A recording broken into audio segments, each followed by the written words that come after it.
అమ్మాయి మీ అబ్బాయి ప్రేమించుకుంటున్నారట. ఆ విషయం తేల్చేద్దామని. మా అంజలి చదువు, సంధ్య, ఆస్తి, హోదా లేని ఓ సాదాసీదా మెకానిక్ను ప్రేమిస్తుందని తెలిసి సహజంగానే ఓ తండ్రిగా బాధపడ్డాను. ఏంటండి మీరు అనేది? నన్ను పూర్తిగా చెప్పనివ్వండి. ఆ తర్వాత నాకు తెలిసొచ్చింది, అసలు పుట్టేటప్పుడు మనం ఏం తీసుకొచ్చాం, పోయేటప్పుడు ఏం తీసుకెళ్తాం, ఈ మధ్యలో జరిగేదంతా మిథ్య. దాన్ని తెలుసుకోవడమే అసలైన విద్య. ఆస్తి, హోదా, పేరు ఇవన్నీ మధ్యలోనే వస్తుంటాయి, మధ్యలోనే పోతుంటాయి. వీళ్ళిద్దరి ప్రేమను కాదనడానికి మనమెవరం చెప్పండి? వాళ్ళ ఆనందం కంటే మనకి ఇంకేం కావాలి? అందుకే నేను ఒక నిర్ణయానికి వచ్చాను. మా అమ్మాయిని మీ ఇంటి కోడలుగా చేసుకోమని అడగడానికి వచ్చాను.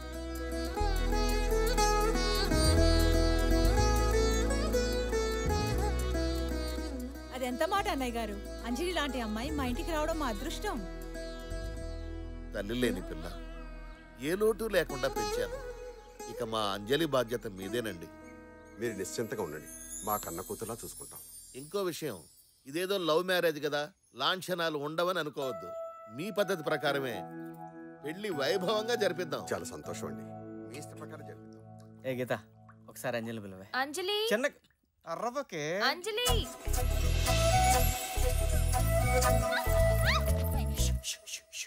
ప్లీజ్. ఎందుకు పిలిచా? అది నీకు సారీ చెప్దామని. సరే చెప్పు. అంజలి సారీ, ఇంకా జీవితంలో ఎప్పుడు నేను నీతో అబద్ధం చెప్పను. ఓకే, ఇంక నేను వెళ్తాను. ఏంటి? నేను నిన్ను ఒకసారి హక్ చేసుకున్నా. వాట్? No chance. ప్లీజ్ వద్దన్నా? నిజంగా వెంకటేష్, నా మాట ఒకసారి. బాగుంది కదా? వద్దులు. ఒక్కసారి ఫీల్ వెంకటేష్, నో, ఫీల్ వద్దులు. పట్టుకో, నా మాట విను. వద్దు.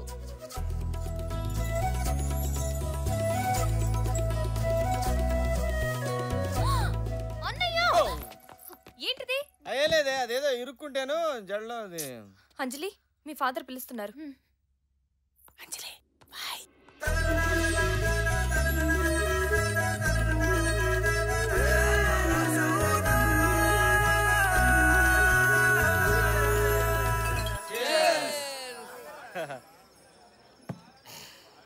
కంగ్రాట్స్ అన్న.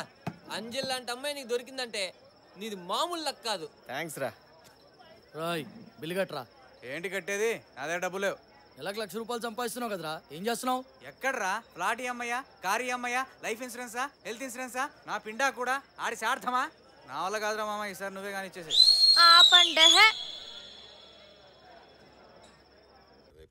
ఓయ్, ఇంకా ఎంతసేపు పోయి? త్వరగా రా. ఇదిగో తీసుకోండి. గట్టిగా పెట్టచ్చు కదా. అన్నయ్య గారు, బావగారు, మీరు ఎప్పుడు వచ్చారు? రండి రండి, కూర్చోండి. నేను కూర్చోవడానికి రాలేదు, ఒక ముఖ్యమైన విషయం మీకు చెబుదామని వచ్చాను. ఏంటది అన్నయ్య గారు? ఈ పెళ్లి జరగదు. అదేంటండి అలా అంటున్నారు? ఎందుకు, ఏమిటి అని కారణాలు అడగద్దు. మీ అబ్బాయి మా అమ్మాయి కరెక్ట్ కాదంతే. ఇంతకాలం నేనేం చేసినా మా అమ్మాయి సంతోషం కోసమే చేశాను. కానీ పెళ్లి చేస్తే మా బుజ్జమ్మ సంతోషానికి దూరం అయిపోతుంది. తెలిసి నేను ఆ పని చేయలేను. అందుకే నన్ను క్షమించండి. అదేంటండి, నేను మీరే కదా వచ్చి అడిగారు, మరి ఈ రోజేంటి ఇలా? నిన్న తొందరపడి వచ్చాను కాబట్టి క్షమించమని అడుగుతున్నాను. కానీ పెళ్లి మాత్రం జరగదు. ఏంటండి, ఆటగా ఉందా? వద్దు, నేను ఆటలాడడం మొదలెడితే అల్లాడిపోతారు. గౌరవంగా చెప్పిపోదామని వచ్చాను, గొడవకు రాలేదు. ఏం మాట్లాడుతున్నావు నువ్వు? ఆగో, నన్ను మాటల వరకే ఆగనివ్వండి. ఏదైనా చేసే పరిస్థితికి తీసుకురాకండి. నా కూతురు ప్రేమ విషయం ప్రపంచానికి తెలిసిన దాన్ని ఘనంగా పెళ్లి చేయగలను. ఈ వయసులో కన్న కొడుకు ఎంత అవసరమో నాకంటే నీకే బాగా తెలుసు. ఆన్నే లేకుండా చేసుకోవద్దు.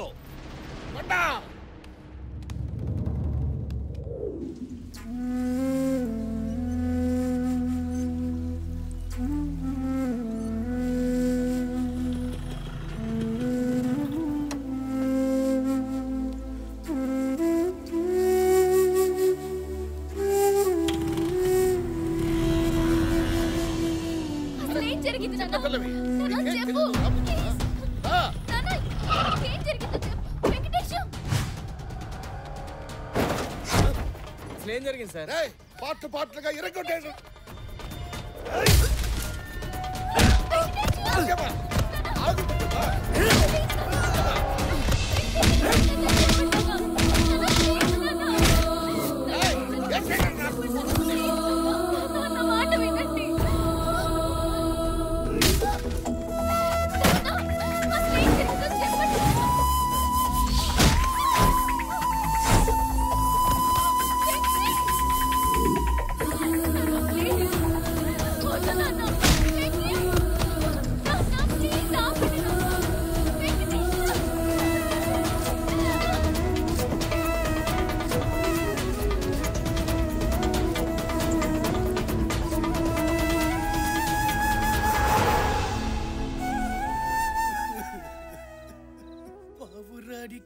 పంచరానికి పెళ్లి చేసే పాడు లోకం.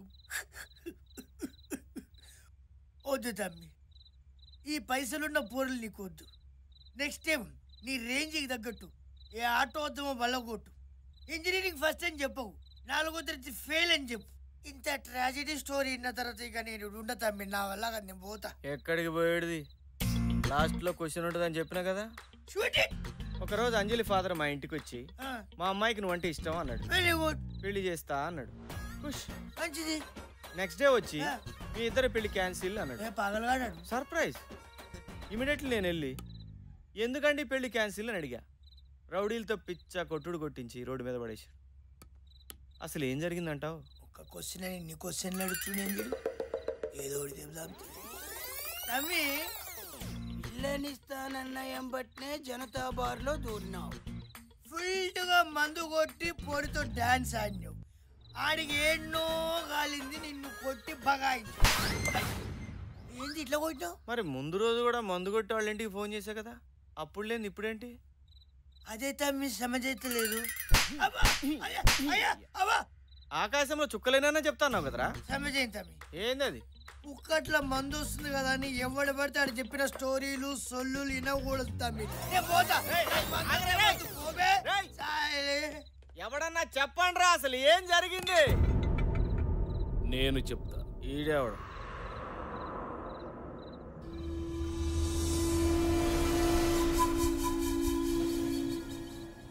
నేను చెప్తా.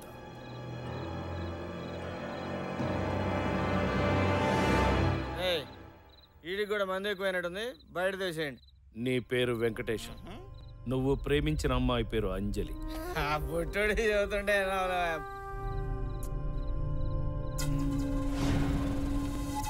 మీ నాన్న పేరు కృష్ణారావు, ఇరిగేషన్ డిపార్ట్మెంట్లో హెడ్ క్లర్క్. అంజలి వాళ్ళ నాన్న పేరు శివప్రసాద్, అంజలి గ్రూప్ ఆఫ్ కంపెనీస్కి చైర్మన్. రోడ్ నెంబర్ 12లో లంక్ అంత కొంత. అతను వాడే ప్రతి కారు నెంబర్ 6666.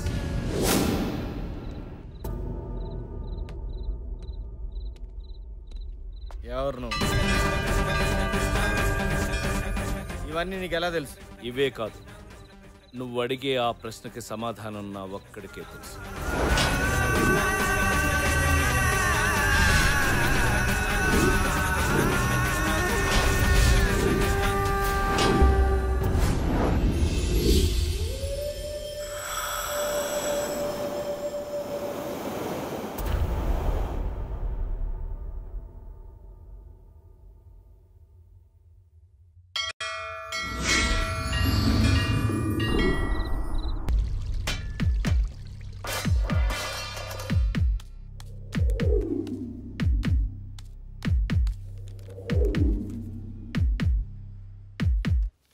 మీరేం చేస్తుంటారు? ఏటీఎం సెంటర్లో గార్డ్ని. పాపకేమైంది? జీతం ఎంత వస్తుందో? కట్టింగ్స్ అన్నీ పోను ఒక 5,000. పాపకేమైంది? డబ్బు సాయం చేసేవాళ్ళు ఎవరైనా ఉన్నారా? ఎవరూ లేరు. పాపకేమైంది? సారీ, పాపకేమైంది డాక్టర్? Acute myeloid leukaemia. అంటే ఇది ఒక రకమైన క్యాన్సర్. క్యాన్సరా? ఇంకా ప్రైమరీ స్టేజ్లోనే ఉంది కాబట్టి ట్రీట్మెంట్ చేయొచ్చు. కాకపోతే బోన్ మ్యారో ట్రాన్స్ప్లాంట్ చేయాలి, అది కూడా 1 year లోపు. ఇక్కడ సరైన సర్జన్ కూడా లేడు, స్పెషల్గా యూకే నుంచి పిలిపించాలి. ఇదంతా చాలా ఖర్చుతో కూడిన ప్రాసెస్. ఎంత అవుతుంది డాక్టర్? పోస్ట్ ఆపరేషన్ ఎక్స్పెన్సెస్తో కలిపి సుమారు 10 లక్షల దాకా అవుతుంది. సర్జరీకి ఇంకా టైం ఉంది కాబట్టి ఈలోగా మీరు ఆ ఏర్పాట్లు చేసుకోండి. ఏం చెయ్యలేని పరిస్థితి. నెలకి 5,000 సంపాదించే నేను 10 లక్షలు ఎక్కడి నుంచి తేవాలి? ఆలోచించడానికే భయంగా ఉంది.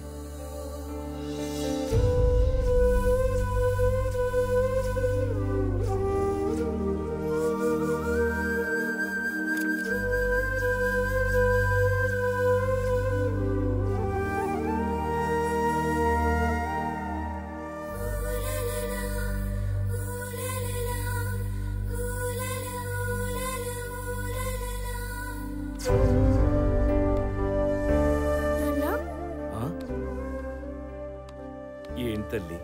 చచ్చిపోవడం అంటే ఏంటి నాన్న? చచ్చిపోవడమా? చచ్చిపోవడం ఏంటి? ఎవరు చచ్చిపోవడం? ఎందుకు చచ్చిపోవడం? నేను చచ్చిపోతున్నా అంత కదా అని ఎవరన్నారు? నర్స్ అంటే చెప్తుంటే విన్నాను. అది వేరే పిల్లమ్మా, వేరే పిల్ల గురించి చెప్పింది. పింకీ అంటే నేనే కదా నాన్న. నీకొక ముఖ్యమైన విషయం చెప్దాం అనుకున్నాను, ఎలా మర్చిపోయానబ్బా. ఏంటది నాన్న? వద్దులే, నీకు చెప్తే నువ్వు అందరికీ చెప్పేస్తావు. ప్లీజ్ నాన్న, ఎవ్వరికి చెప్పండి నాన్న, ప్రామిస్. ఇది టాప్ సీక్రెట్. మొన్న నేను నైట్ డ్యూటీకి వెళ్ళినప్పుడు ఏం జరిగిందో తెలుసా? ఏం జరిగింది? ఓరున వర్షం, గాలి, ఏటీఎం డోర్ తెరుచుకుని ఒక బుజ్జి బాబు లోపలికొచ్చాడు. బుజ్జి బాబా నా అంటున్నాడా? నీకంటే తక్కువ ఉన్నాడు. ఓహో. వాడు నా వైపే చూస్తున్నాడు, నేను వాడి వంకే చూస్తున్నాను. అలా దగ్గరకొచ్చాడు. వర్షం కదా, లోపలికి వస్తే వచ్చాడని రానిచ్చాను. వచ్చినవాడు ఊరికే ఉన్నాడా? ఆ బటన్ నొక్కి, ఈ బటన్ నొక్కి, ఆ ఫైల్ పారేసి, ఈ ఫైల్ విసిరేసి, అది చేసి, ఇది చేసి నానా అల్లరి చేశాడు. Bad boy. నాకు పిచ్చి కోపం వచ్చింది. ఫట్ నన్ను కొడదాం అనుకున్నాను, అంతే ఫట్ పారిపోయాడు. వాడు పారిపోతే నేను ఊరుకుంటానా? నేను పరిగెత్తాను. వాడు పరిగెడుతున్నాడు, నేను పరిగెడుతున్నాను. పట్టుకున్నాను, అంతే. కర్ర తీసి కొట్టబోయేసరికి ఆ బాబు అలా అలా అలా అలా పెరిగి పెద్దగా అయిపోయాడు. నీ అంత కాదు, ఈ హాస్పిటల్ అంత పెద్దగా అయిపోయాడు. ఇంతకీ ఆ బాబు ఎవరో తెలుసా? నేను చెప్పను. ప్లీజ్ నాన్న చెప్పు, నాన్న చెప్పు. శ్రీకృష్ణుడు. ఆయన ఏమన్నారో తెలుసా? ఒరే ప్రసాదు, ఇంతకాలం నన్ను నమ్ముకుని పూజలు చేశావు కదరా, నీ భక్తికి మెచ్చి నీకోటిస్తున్నాను అన్నాడు. ఏమిచ్చాడు? ఎవరు లేరు, చెప్పు.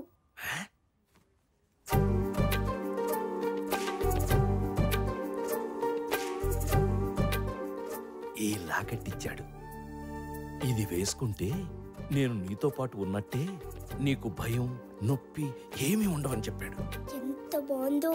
నీకు కావాలా? ఇస్తావా? సరే.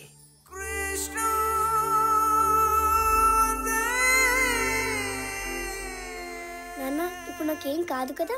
ఏమీ కాదమ్మా, ఆ కృష్ణుడే నిన్ను కాపాడతాడు. సార్, పాపకి ఇంజెక్షన్ చేయాలి.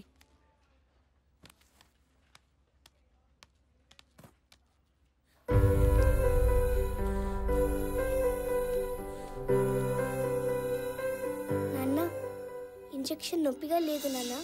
ఎలాగైనా పాపను బ్రతికించుకోవాలి. ఏం చేసైనా సరే డబ్బు సంపాదించాలి.